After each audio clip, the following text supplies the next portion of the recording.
Justice League Unlimited Season 3, complete lore explored. After the immensely successful and unforgettable Season 2 of Justice League Unlimited, the third season continues the stories of our favorite superheroes, their secrets, sacrifices, and life choices. If you are wondering how it fared against the first two seasons, here's a rundown of everything that goes on in Season 3. Also, make sure to check the videos on our channel where we have covered the first and second seasons of Justice League Unlimited. You will find the link in the description below.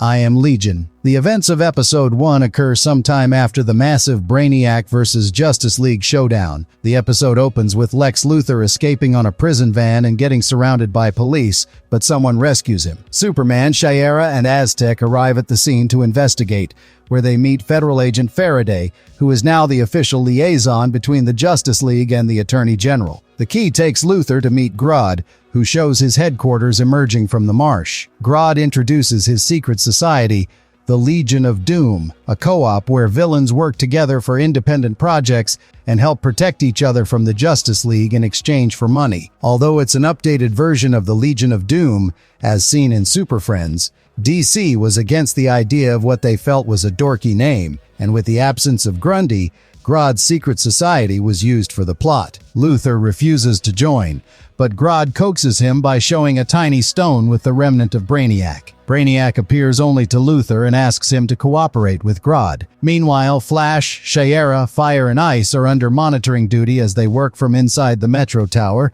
which is revealed to be one of the Earth-based headquarters for the Justice League. Just when Shiera is teasing Wally about his crush on Fire, they receive a call from Faraday, who connects them with Chuck Sirianni, an old Black Hawk veteran who has previously worked with Shiera during World War II. He informs about receiving a remote alarm from the security system at Black Hawk Island.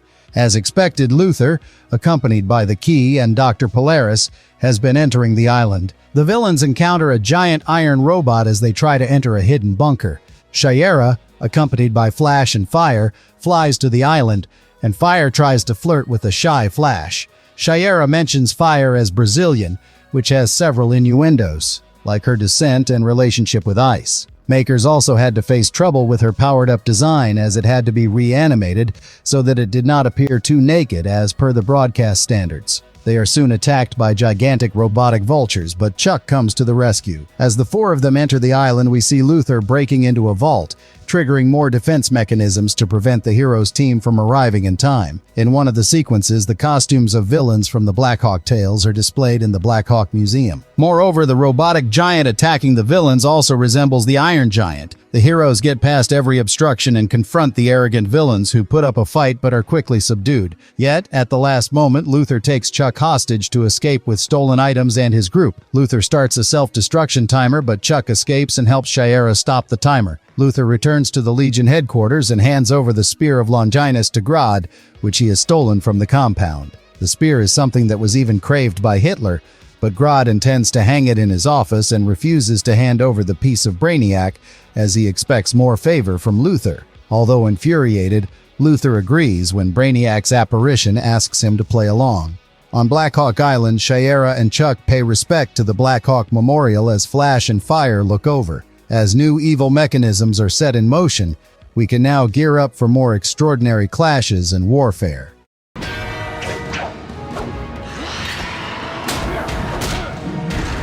Shadow of the Hawk. We are back in a familiar setting as Shiera, Batman, Vixen, and Green Lantern fight a bunch of villains called the Extremists. These villains are borrowed versions of a few Marvel villains that debuted in Justice League Europe issue 15. After the criminals are apprehended, an archaeologist named Carter Hall meets the team and shows Shiera a Thanagarian blade dated back to 6000 BCE, which he discovered in Egypt. He asks Shiera out for dinner while Batman agrees to examine the blade in the Metro Tower. While everybody leaves, Carter's shadow lingers longer. Finding the story about the blade accurate, Shiera dresses up for her dinner date with Carter and encounters John in the elevator. However, she is stopped by Batman, who informs that Carter's original name is Joseph Gardner, which he had legally changed 6 months earlier. Carter's original name is actually a tribute to his creators, Joe Kubert and Gardner Fox. Batman shows evidence of Carter stalking Shiera, but she ignores him and goes out. There is significant tension between Shiera, John, and Vixen. Although John is still with Mari, he is clearly hung up on the idea that he will end up with Shiera and have a son together. However, he should know the future is not always set in stone. The next day, Shiera and Hall arrive in Egypt to inspect the tomb where he discovered the blade. Batman also arrives after them and sneaks into the tomb while listening to Shiera and Carter's conversation from a radio device. Carter straps on a pair of wings and wears a hawk mask, reintroducing himself as Qatar Hole, or the Hawkman. While it may seem comical, and sure, it even makes Shiera laugh, it's not a laughing matter to have a delusional stalker. Things also don't go smoothly for Batman either, as he is confronted by the Shadow Thief, who had been lurking around since Carter Hall met the team in the city. Batman escapes from its clutches, but the Shadow steals his radio device. Carter shows Shiera the Thanagarian ship and the Azabsorbicron. He explains how touching the Azabsorbicron helped him learn about their history. Carter tells Shiera that they are the reincarnation of two Thanagarian lovers who once arrived in ancient Egypt on their ship and helped the people but were murdered by jealous priests. This story is taken from the DC Comics Golden Age and Silver Age stories about Hawkgirl and Hawkman. It's an interesting contrast since John is more focused on his and Shiera's future, and Carter is obsessed with the past. Shiera refuses to believe him and explains that the flashbacks might be the ship's memory logs, but Carter forces Shiera to touch the Azabsorbicron. However, they are soon attacked and captured by the Shadow Thief, who blackmails Carter into opening a burial chamber holding treasures. Batman comes to their rescue but accidentally wakes up giant robotic mummies, which starts attacking them. While the Shadow Thief gets into stealing the treasures, Shiera wakes up and frees herself. It appears that the Shadow Thief can make himself tangible or intangible at will, so Shiera approaches the shadowy creature with her mace, and the trio of heroes corners the Shadow Thief with light. However, the Shadow Thief drills through the ground to escape,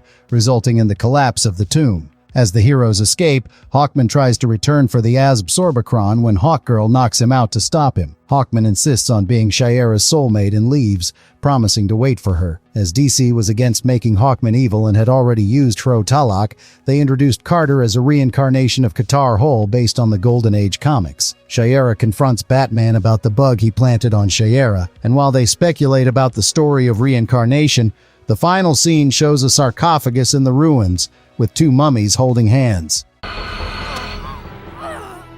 Not coming off.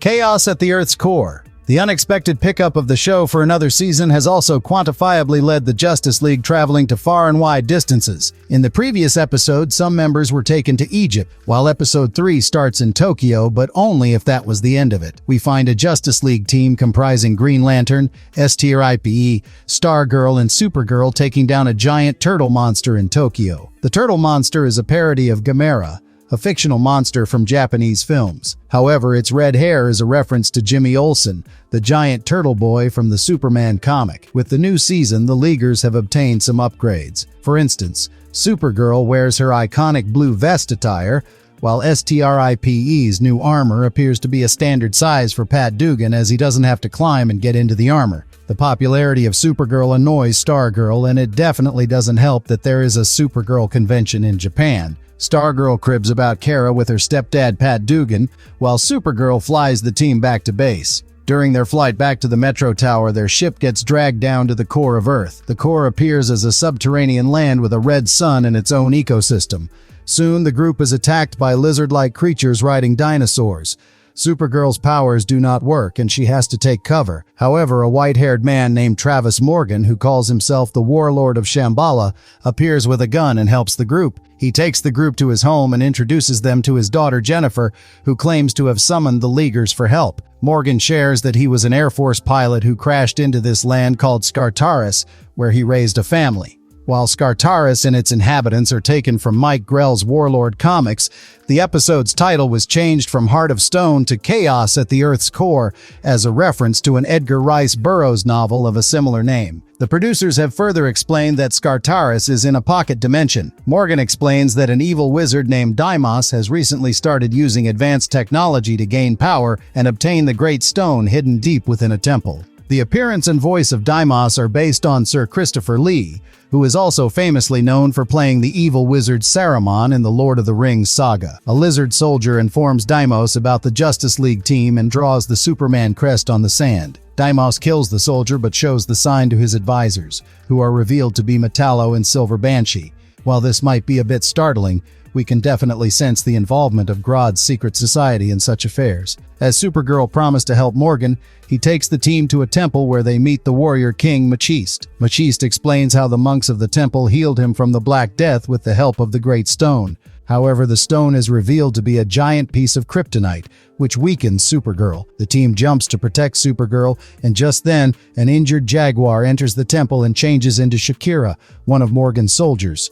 She informs that Deimos has arrived with an army to attack. The heroes joins the warlord and his soldiers in fighting the villains. Green Lantern catches Silver Banshee using her powers, but she escapes when the Lantern is distracted. When Metallo and Deimos capture Stargirl, the warlord comes in to spar. Warlord defeats Deimos, who falls to his death while trying to kill the other. Meanwhile, Metallo has knocked down Stargirl and chases after Supergirl. Kara eventually plucks out a small piece of kryptonite from Metallo's chest, deactivating his powers. Stargirl finally comes to Supergirl's aid and throws the stone far away while the Scartarians rejoice under Morgan's command. Metallo refuses to give up any information after being captured, and his neck short-circuits when he tries to divulge any secrets. The team decides to leave the stone with the people and closes off the portal through which they came and went back. As the team flies back, the two girls bicker about their overprotective stepfather and cousin, while STRIPE and Green Lantern carry back Metallo with other questions in mind.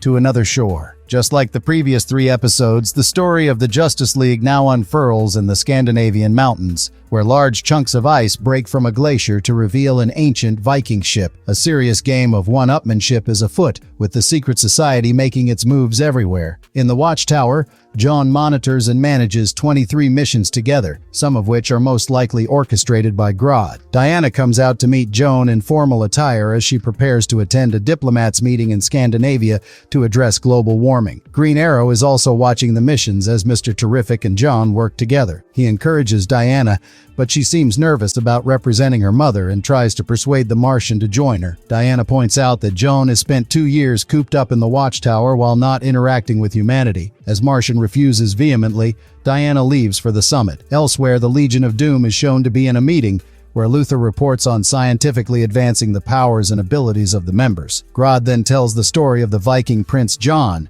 who was cursed with invulnerability by the Norse god Odin for his relationship with a Valkyrie. Bruce Timm has used panels in the style of Joe Kubert and artwork featured in several comics to represent the story of Prince John. Grodd appoints a team to retrieve Prince John's corpse from the Viking ship discovered in the glaciers of Scandinavia so that Luthor can reverse engineer the DNA and the Legion can use it to harness the power of invulnerability. Diana finds it challenging to maintain diplomacy at the summit and meets Special Agent Faraday. Heatwave, Giganta, Devil Ray, and Killer Frost arrive at the place to melt the ice and free the ship, but they are interrupted by Diana. This scene features a classic move used by Linda Carter in the Wonder Woman TV series of 1975, where Diana spins in order to change her attire into that of Wonder Woman. However, Diana is severely wounded by a small poison trident used by Devil Ray. The character of Devil Ray was used instead of Black Manta due to another Aqua embargo that prevented the use of Aquaman or related characters. Interestingly, Michael Beach voiced Devil Ray and also played Black Manta's father in the Aquaman film in 2018. With Wonder Woman partially down, Agent Faraday comes with reinforcements, but it doesn't prove enough, and Diana contacts the Watchtower, forcing Joan, accompanied by Green Arrow, to appear. However, we cannot rejoice yet as the villains give a tough fight to the heroes, who might be a little outnumbered. Joan tries to read Giganta's mind but learns very little about the Legion's plans before he experiences a psychic backlash and Giganta's brain shorts. Despite the team's efforts, a submarine pulls the ship free. However, Green Arrow boards it while humming his own theme song. Diana also dives underwater to free the vessel, and John forces Killer Frost to stop the avalanche. While Green Arrow takes control of the submarine from inside, it also gets surrounded by the U.S. Navy. Meanwhile, Diana gets the better of Devil Ray. She uses antitoxin from his belt to recover from the poison. This may seem somewhat of Aquaman's job, and it was also the showrunner's idea, but the embargo put on Aquaman not only removed him from being the main focus, but also led to the introduction of John's plot. As the League finally rescues Prince John's ship and corpse, John also realizes the need to experience living on Earth. He takes a break from the League work to mingle with the humans, and we see Diana and the League delivering a Viking's funeral to Prince John's corpse in space. She recites a poem by Samuel Taylor Coleridge that corresponds with John's farewell and the Viking prince's funeral. However, with the threat of the Legion of Doom looming over, was it the best time for the Martian to be absent from action?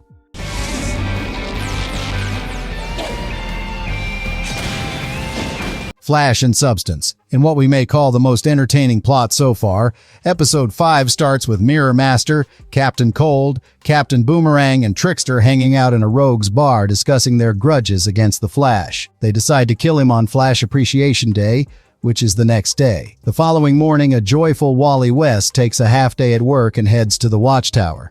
It is the first time we see Wally West without the Flash costume in the series. However, the series shows Wally working as a forensic expert for the CSI, which was Barry Allen's profession in the comics. Wally also mentions his uncle visiting for the Appreciation Day, which is again Barry Allen in the comics. In the Watchtower, he drops hints for Batman to make him attend the Flash Museum inauguration at Central City.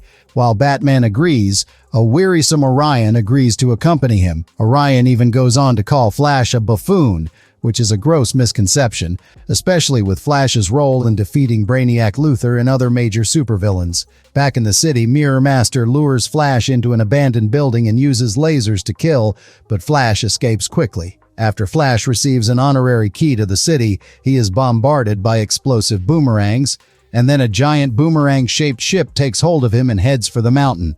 Flash also manages to tear out its circuit, causing it to crash on the street, where Batman and Orion find him. They warn Wally about a plot to kill him, and we also get an update on how Batman and Waller still talk. Apparently, Waller informed Batman about Boomerang leaving Task Force X. The Rogues, feeling defeated, plan to work together to kill Flash during the museum opening. Trickster proposes a weird prank involving fake dog vomit and metal spikes, which the other three villains ignore. It's interesting to note that the Trickster is not only voiced by Mark Hamill, who has previously played the character, but also the Trickster's appearance is based on the Stalwart. The heroes meet a disheartened Trickster at the bar where the Rogues usually hang out, and we can see several villains from Flash's history make their exit from the bar. Batman and Orion try their usual approach to make the Trickster spill, but Flash uses his friendly attitude to convince Trickster to give up information. Batman's interaction with the Trickstar is reminiscent of his interactions with the Joker. Before leaving, Flash asks Trickster to turn himself in, to which the crook cheerfully agrees. Now, it might be the Trickster being a real off-his-meds nut job, but Mark Hamill is sure to make a crackling performance even in his comic avatar. Batman and Orion secure the museum building, but the villains gain entry from a TV reporter's compact mirror. During the fight against the villains, the reporter and Flash get stuck in a mirror dimension. The reporter here is Linda Park, who is known to be Wally's wife in the comics, and her interest in him in this episode might be a reference to the character. However, when Batman throws a flared torch into the dimension, Flash finally finds his exit. As the villains get subdued one by one, Batman traps the Mirror Master in broken pieces of glass. The episode has several callbacks to different Flash storylines, and every Flash villain makes a cameo appearance one way or the other. As Orion finally realizes Flash's worth, we hope for more intriguing story arcs that pay such homage to our favorite Justice League members. Oh, come on! Dead Reckoning. While the previous episode has been delightful, this segment has a grim beginning. The episode starts with the ghost of Boston Brand, aka Deadman. He learns that his destiny is to avenge the death of the Master in the temple of Nanda Parbat. Just then, a Legion of Doom team and their army arrive at the temple. The monks of the temple and the Master fight back, but Devil Ray kills him. Struck by grief, Deadman tries to stop the villains by possessing Rampage, but Tala removes the ghost from Rampage and picks up the orb-shaped heart of the temple. After the spirits of the monks leave their bodies and collect in the orb, Tala ports the villains back to Grodd. With Giganta currently in prison, Tala clings to Grodd, claiming to be his woman. We also learn that Grodd freed Tala from the mirror where Faust had locked her. Meanwhile, Ramakushna, the goddess of karma, appears to Deadman and orders him to bring back the orb. Deadman then travels to the Watchtower and possesses Superman's body to communicate with Batman and Wonder Woman. Although this is Deadman's first appearance on screen, he refers to taking Batman's help before, which relates to his appearances in Batman comics. Deadman identifies the villains from an array of pictures, and the team realizes that Grodd has masterminded the event and might be running a co-op. Although the plot is serious, Deadman's possession of Superman, which makes him talk in a nonchalant, carefree manner, is a nice change and is comical in nature. The trio gets information from Solivar about Grodd's team taking over Gorilla City in Africa. They arrive outside the city, but a force field keeps it hidden, and Deadman remarks that in TV shows, they always beam down in the right place. This is yet another reference to the Star Trek series, where the crew of the USS Enterprise uses transporters to beam down. On Batman's instruction, Deadman leaves Superman's body to get inside the city, where he possesses Atomic Skull to shut down the shield around Gorilla City for a fraction of a second, allowing the superheroes to gain entry. However, Deadman is discovered by Tala and banished from the building. Luthor, who had performed brain surgery on Bizarro, tells him that Superman is his best friend, which makes Bizarro wish to kill Superman.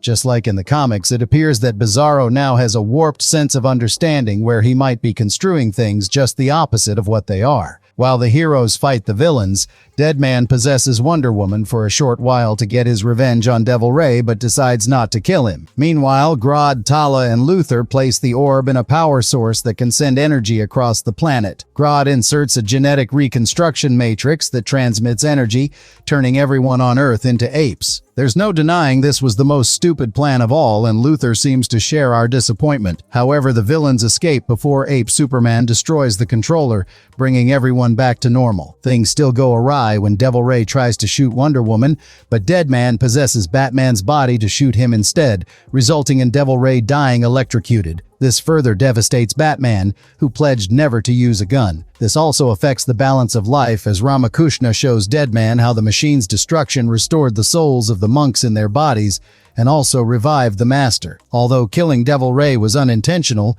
it also means his exile is not over. At the Legion's headquarters, Luthor is infuriated by Grodd's plans and shoots him to take over the group, while Tala simply switches over to being Luthor's woman. The Legion of Doom now starts to make sense with Luthor as the leader, and we can look forward to some twisted acts in the future.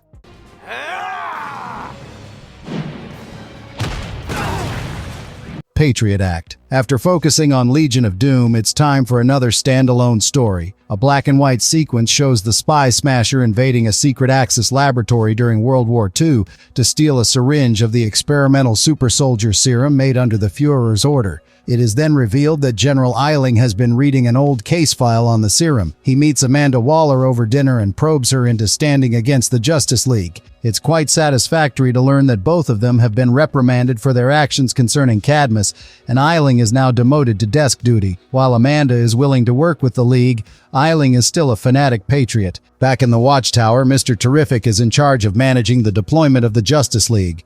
He sends Stargirl, Vigilante, Green Arrow, and Shining Knight to attend a parade in Metropolis in Superman's place. The public is displeased to see these Leaguers as they expected to see Superman. Meanwhile, Eiling gets into Cadmus and forces a scientist to retrieve the super soldier, aka Captain Nazi Serum. This name is an allusion to Captain America of Marvel, who got injected with super soldier serum and developed super strength. Eiling injects the serum into his body and turns into a grotesque monster. It resembles the time Eiling transferred his mind into the body of the Shaggy Man in the comics, and he would shave his body and call himself the General. Back at the parade, the League members make the most of the situation using Vigilante's showmanship abilities. However, the party is attacked by Eiling, who has come to fight Superman. The police and the League fight the monster while children bystanders hurl stones to help the Leaguers. But Vigilante instructs them to help other bystanders move to safety. These children are again a representation of the DC's Newsboy Legion. Fueled by his distorted ideas, Eiling demands to see Superman. He goes on a brutal rampage, and when the kids try to stop him, he even attacks back. But let's not worry, as Vigilante is around to save the kids. However, finding it hard to keep up, Arrow calls for assistance, and Mr. Terrific sends the Crimson Avenger and Speedy to assist. These 7 League members are a representation of the 7 Soldiers of Victory from the classic Golden Age DC comics, the only difference being Stargirl replacing Star-Spangled Kid. However, Monster Eiling proves stronger than our heroes combined, even when Speedy and Green Arrow use their Quantum Arrow. In this inspiring episode, we see heroes without actual superpowers fighting the monster. But when Eiling does a number on Shining Knight, leaving him completely battered, the bystanders come to his aid and remind Eiling that he is the only one with superpowers who is attacking the innocent as collaterals. Realizing the irony, Eiling leaves but doesn't change his opinions. While the injured heroes are taken to the hospital, we see the children role-playing as Vigilante and Shining Knight. As hopes are restored by our humble heroes, it may prove more difficult for trouble seekers to get the upper hand now, but let's not forget that Luthor is running the Legion now. How long would it be before trouble comes knocking again?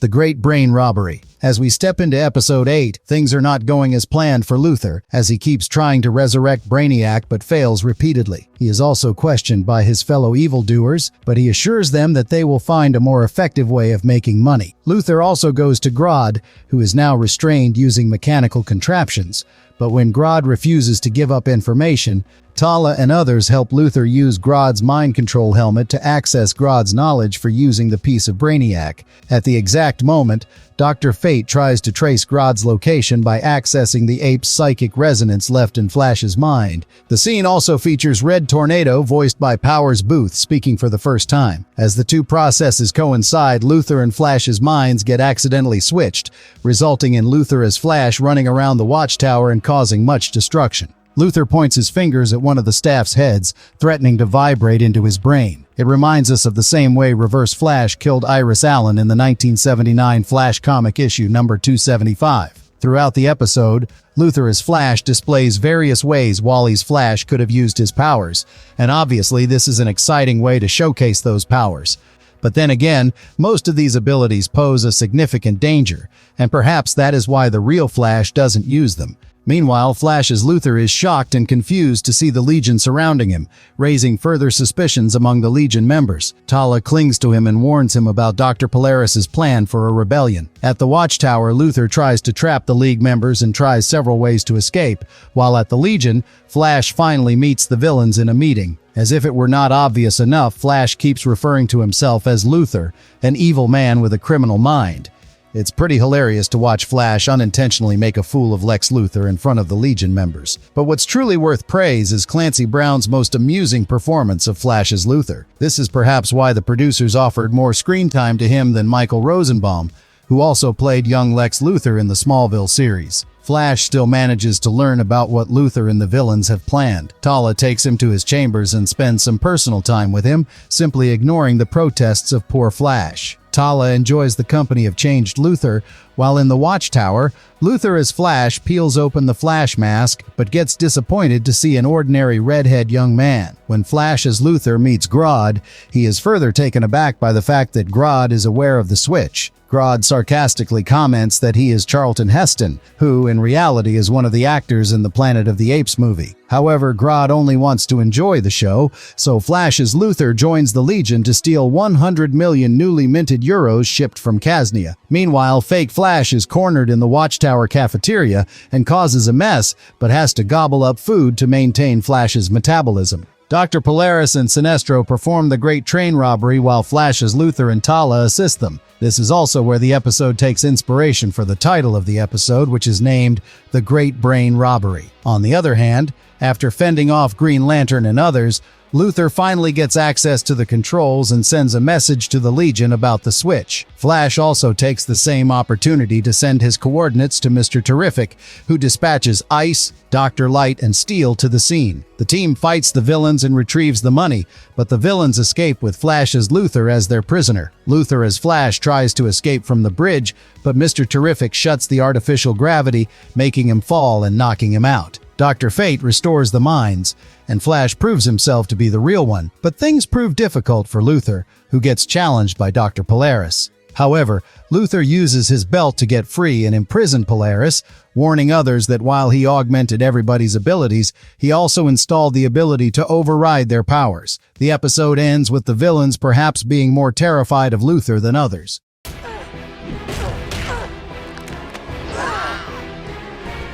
Grudge Match. It's common for shows to have at least one story focusing only on the female members. With this part, the makers have decided to do just that, and we are happy to see Roulette back, as it is one of those characters with much potential that had been held back. The episode starts with Hellhound and Shatterfist fighting in an almost empty meta brawl arena. With a lack of bets, Roulette finds her coffers draining and seeks help from Lex Luthor, who still fails to resurrect Brainiac. She complains that Luthor demands a higher cut than Grodd and also for employing the bad guys in different tasks, triggering Tala, who attacks her. Sonar supports the fight, giving Luthor the idea of roping in girl fighters to help him and Roulette get the necessary funds. However, there's a catch, as Luthor doesn't want female villains to fight in Roulette's Glamour Slam. Right after this, we see Black Canary chasing after a pickpocket. She encounters Huntress while catching the thief. Huntress notes that Canary looks exhausted, so she puts a tracker on Canary's bike and spies on her. Huntress relays her finding to Question, who is again engrossed in finding the 30-second flavor of Baskin-Robbins ice cream. Huntress witnesses Canary leaving her home in the middle of the night and follows her into Bloodhaven, where we get a blink-and-miss glimpse of Nightwing looking onto the street. Huntress follows Canary into an establishment and changes into a dress to get inside the sitting area of what turns out to be the refurbished Meta Brawl Glamour Slam. It is the first and only time Huntress appears without her mask, and she is shocked to find Canary fighting Fire in the arena, which leaves Fire seriously injured. After the match, Huntress confronts Canary, and as a fight ensues, Canary's comlink gets broken. Canary wakes from a trance, but both get caught by Sonar. While imprisoned, the duo realizes that Roulette must have manipulated the comlink with Grodd's mind control technology and confronts Roulette. Huntress has hurt Canary's windpipe, which makes it difficult for her to speak, but the camaraderie is reminiscent of the episode Gladiatrix from the Birds of Prey series, which has these two ladies as the main protagonists and even shares plot points with this episode. Roulette decides to put the duo in the arena again, but this time they are aware and must fight Vixen and Hawkgirl, whose comlinks are compromised to put them in a trance. During the fight, Canary and Huntress are able to disable the communicators of Vixen and Shiera, who share mild tension regarding Jon Stewart. However, Roulette's last card was putting the girls against Wonder Woman. However, it's no wonder that Wonder Woman is enough to cream the other women. Black Canary uses her canary cry to break open the class, and she, along with Huntress, overthrows the guards to get into the control center. Meanwhile, Shiera and Vixen keep Wonder Woman busy, but the audience has scooted by now. In the control room, Sonar tortures Canary with his ultrasound while Roulette fights Huntress using martial arts, but the girls get back. As they destroy the communication link, Wonder Woman regains her awareness just before she smashes Vixen and Shiera's skull together. The rogues get arrested, an injured Fire gets rescued, while Canary and Huntress opt for a friendly rematch. As the episode ends at a high for our girls, we sure hope DC will continue with such engaging female-focused storylines.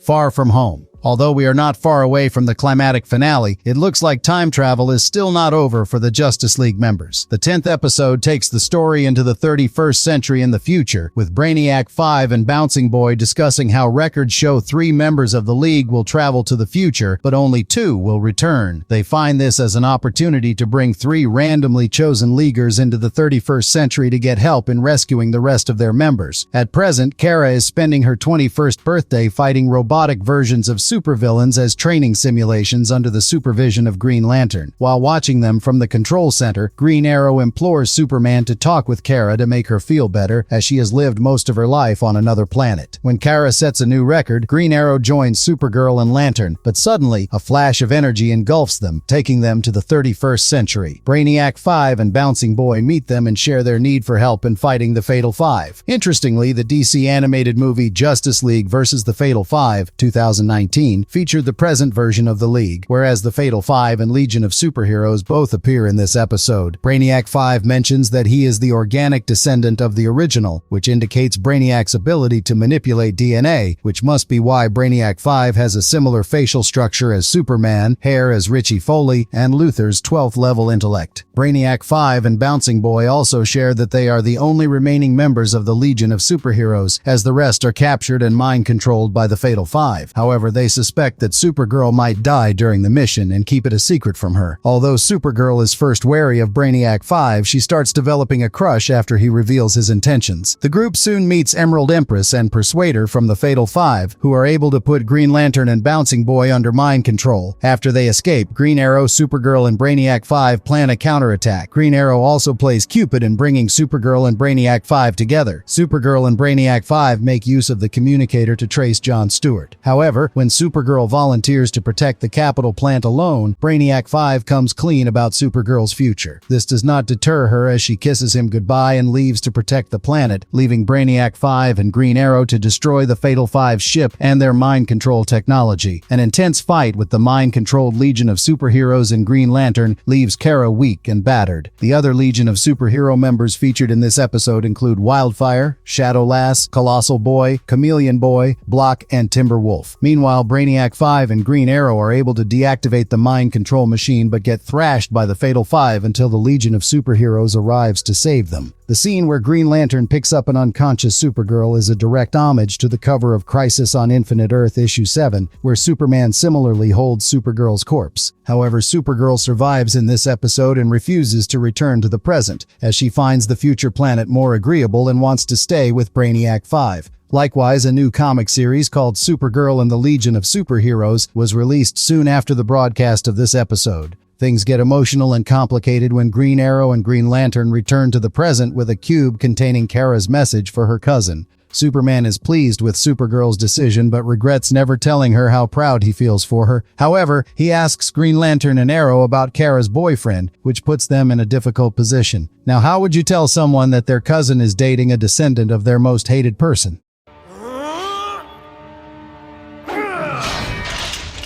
Had me worried there. Ancient history. After we have traveled to the future, it is time to travel back to the past. The story, however, starts with Green Lantern chasing after Gentleman Ghost, and he receives help from no other than Hawkman. Showing Gentleman Ghost in the 11th episode was most probably a nod to the character's origin of being hanged by 19th century Hawkman and Hawkgirl. John and Carter share an awkward conversation, and the Shadow Thief observes the encounter. The scene then shifts to Metro Tower, which resembles a combination of the UN building and the Hall of Justice from Super Friends, 1973. Shiera and Vixen are exercising and teasing each other in the gym when John enters. John informs Shiera that Hawkman is still inquiring about her. The following day, Vixen is about to leave for a photo shoot trip but encounters Shadow Thief breaking into their apartment. The Shadow Thief abducts Green Lantern and Vixen calls Shiera for help. The two women search the Midway City Museum for Carter but find an unconscious John held in the ceiling. When Vixen tries to rescue John, she is thwarted by the Shadow Thief, who drops a dinosaur skeleton statue on her. Hawkman also arrives to rescue and fights with the Shadow Thief, but it defeats both Hawkman and Hawkgirl. It turns out that the Shadow Thief has secured the Absorbicron. Shadow Thief has tied John, Shiera, and Carter around the Absorbicron and forces Hawkman, Hawkgirl, and Green Lantern to touch it together. What will the trio see? Will it alter their future? A flashback sequence reveals that Hawkgirl and Hawkman are the reincarnations of Che-Ara Hole and Qatar Hole, who once got stranded in ancient Egypt and used Thanagarian technology to improve civilization. The couple were worshipped as gods, and their friend Bashari, who resembles John Stewart, brought them horses as tributes from Teth Adams for freeing the land of Kondak from Octan's rule. Now, Octan is an ancient Egyptian villain from the Justice League of America Savage Times storyline, while Teth Adam is actually Black Adam, the arch-nemesis of Captain Marvel. The flashback further shows Bashari and Che-Ara falling in love and having an affair.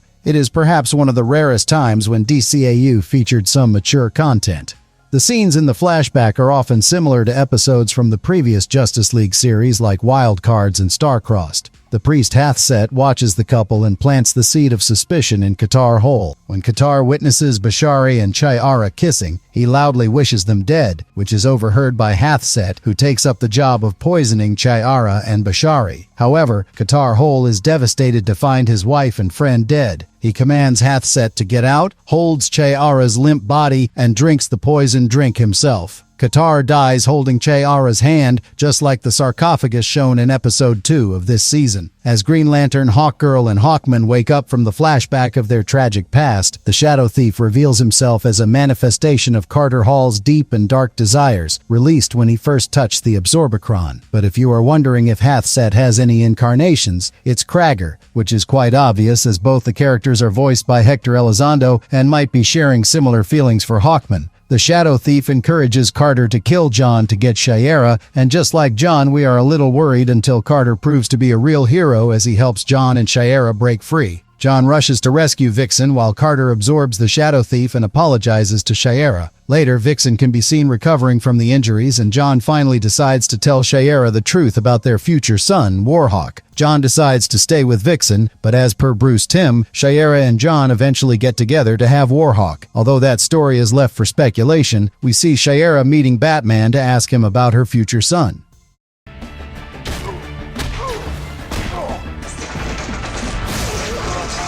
Alive. We are now at the last league of the Justice League Unlimited, and things have turned sour for even our villains. The second last episode begins with Luthor maniacally working on resurrecting Brainiac. As he fails for the nth time, Tala asks him to give up and uses her transmutation magic to read the stone. It doesn't bring back Brainiac, but allows Luthor to see a vision of Brainiac's asteroid that got destroyed. But even after getting her help, Luthor shoves Tala and mistreats her. He then instructs the members to modify the base, but his rude and arrogant behavior causes the villains to become resentful. Luthor explains that he plans to collect various pieces of Brainiac, and when Goldface questions him how it would benefit the others, Luthor burns Goldface's face with fumes. Luthor switches on a device that turns the base into a spaceship that leaves Earth. Luthor further explains that he reconfigured Grodd's cloaking field into a hyperspace drive that helps the spacecraft travel great distances fast. Tala again switches sides and frees Grodd. As many villains side with Grodd, it gives rise to mutiny, and a battle ensues with Luthor and his team. Giganta, who is released from prison, also turns against Grodd, whereas Tala attacks Luthor, but the spells turn on her as Luthor has acquired a magic talisman to shield himself from her. It is truly a remarkable and unique episode that focuses entirely on the villains, and the rebellion gives us the perfect opportunity to see the villains' twisted values and how they choose sides. Although Grodd's team might be more prominent in numbers, Luthor's team emerges victorious. When Grodd tries to use his telepathic powers, Luthor redirects them to Grodd, controlling him and pushing him into an airlock chamber. Luthor releases the mind control before hurling Grodd into space. As per Bruce Timm, Grodd's death has been intentionally made ambiguous so that he could be brought back if wanted. After their defeat, Killer Frost freezes fellow rebels to join the side of Luthor, while Tala also changes sides, but Sinestro restrains her. Luthor instructs Toyman to take the ship to Brainiac's asteroid, as he plans to use Tala's magical energy to bring Brainiac back from the debris. Time freezes before Toyman switches on the machine, and Metron appears to warn Luthor about the severe consequences his actions may have on the universe. Luthor ignores Metron and goes ahead with his plan as time restarts. An inhuman scream escapes from Tala as her body gets charged, and the rocks from the asteroid merge in a closed chamber. But to everyone's horror, Darkseid appears, who is fused with Brainiac. Now, if anyone is worse than Luthor, it is Darkseid, and being merged with Brainiac is the ultimate nightmare for any Justice League member. But as it turns out, he is also the Secret Society's terror, since he grants the villains a quick death and blasts Luthor's spaceship. According to a special feature by Dwayne McDuffie, this was Tala's last and deliberate manipulation to screw with Luthor's plan of again merging with Brainiac. However, with a drastic shift in the plot, we are now at Apocalypse, where Vermin Wunderbar and Granny Goodness are on the verge of war. A large explosion stops the armies from attacking each other, and Darkseid appears. The commanders and armies bow down to him while Darkseid briefs them about his plan to kill Superman, destroy Earth, and discover the anti-life equation. This particular part also refers to the new Genesis plotline from the Superman series, as Kanto reminds Darkseid of his pact with Highfather of not harming Earth. The episode ends on a cliffhanger when Luthor and a small team comprising of his supporters appear at the door of Metro Tower. The surviving supervillains are, in fact, a tribute to the Legion of Doom from Super Friends. Luthor tells Superman that there is a little problem, which is perhaps an extreme understatement of the year. But has Luthor approached his archenemy for support, or is it another of his convoluted self-serving plans?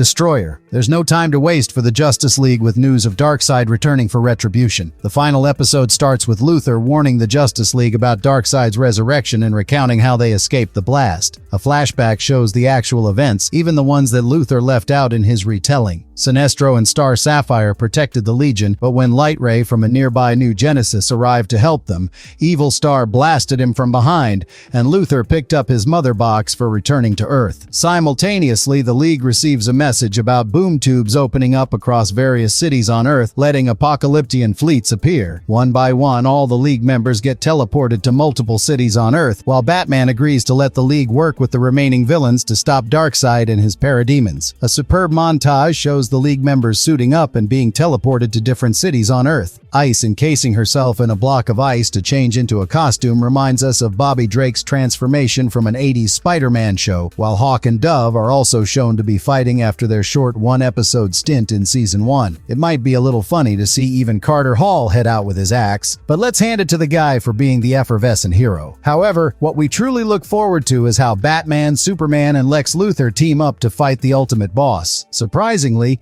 Luthor launches the first attack, driven mad by Darkseid's destruction of Brainiac. Darkseid throws away Luthor and crashes Superman on the Daily Planet building, echoing the events of their previous showdown. Everywhere else, teams constituting both heroes and villains work effectively together. Mr. Terrific receives more dire news about apocalyptian drilling machines digging through Earth. He realizes that the machines will create fire pits, turning Earth into another apocalypse, and orders the teams to take down the machines. Shiera takes up the job while Atomic Skull covers her, but when one of her wings gets impaled, Commander Steel throws a shield at the parademon, paying homage to Marvel Comics' Captain America that inspired his character. Back at the ruins of the Daily Planet building, Darkseid attempts to take on Superman, but Batman and Luthor attack him, while Metron the Chronicler appears again to keep a watch. Meanwhile, a middle-aged man in China asks his wife to take care of their children and tells Diana that he will help her. He hits a few parademons and turns into a Chinese dragon before transforming into the Martian. Diana rejoices at his sight and hugs him. Clearly, an epic showdown can't be complete without the magnificent Martian Manhunter. This scene is again similar to the opening credits of the original Justice League series. As the fight against Darkseid continues, Batman evades Darkseid's Omega Beam, impressing the Apocalypton with his agile nature, while Luthor simply ducks. Luthor finds Metron and confronts him, asking him to find a solution. As Superman and Batman continue to attack Darkseid, the Apocalypton gets unsettled for the first time with Superman's relentless full-powered attack. Superman's punches on Darkseid thwart him across several tall buildings until he lands back on the ground, creating a crater. But Darkseid is still standing and traps Superman in an agony matrix that activates his pain receptors. Meanwhile, Metron has taken Luthor to the Source Wall, which, among other statues of people who solved the anti-life equation, also holds the statue of Galactus, the Marvel character created by Jack Kirby, who is also the creator of Darkseid and New Gods. Despite Metron's warnings, Luthor crosses the wall, and his screams are heard as all he sees are flashes of light. Back on Earth, Darkseid attempts to kill Superman with a kryptonite dagger, but Luthor appears in a perfectly tailored suit and offers Darkseid the anti-life equation. As the two villains hold the anti-life equation in their hands, they get engulfed in sand and light until they disappear in what seems like a blast. Batman lifts Superman, and around the world, Apocalypton troops are reported to be retreating through boom tubes. While this leaves a lot of ambiguity for the Leaguers, according to McDuffie's initial statement, both Darkseid and Luthor have died and become a part of the Source Wall. However, he retracted the statement later and said that the duo survived and escaped the Source Wall. The same sentiments are also shared by most Leaguers, who claim to be ready even if the two villains ever return. Batman grants the Legion members a 5-minute head start to escape as gratitude for saving Earth. While John leaves to meet his wife, Giganta leaves after kissing Flash, the true ladies' man in the series. The heroes exit the Metro Tower, aligning with their DC comic groups in order, while Wonder Woman reminds us that the adventure is not over. Justice League Unlimited finishes the story on a positive note, and while several new and unfinished storylines remain, we do receive a constructive closure on some of the greatest villains and story arcs. Sure, the Legion of Doom may have remained mostly underexplored, but the finale made for an engaging watch, leaving room for much to speculate. They don't often make shows of this pedigree anymore, so all we have are these nostalgic journeys into the glorious days of DCAU. They don't often make shows of this pedigree anymore, so all we have are these nostalgic journeys into the glorious days of DCAU.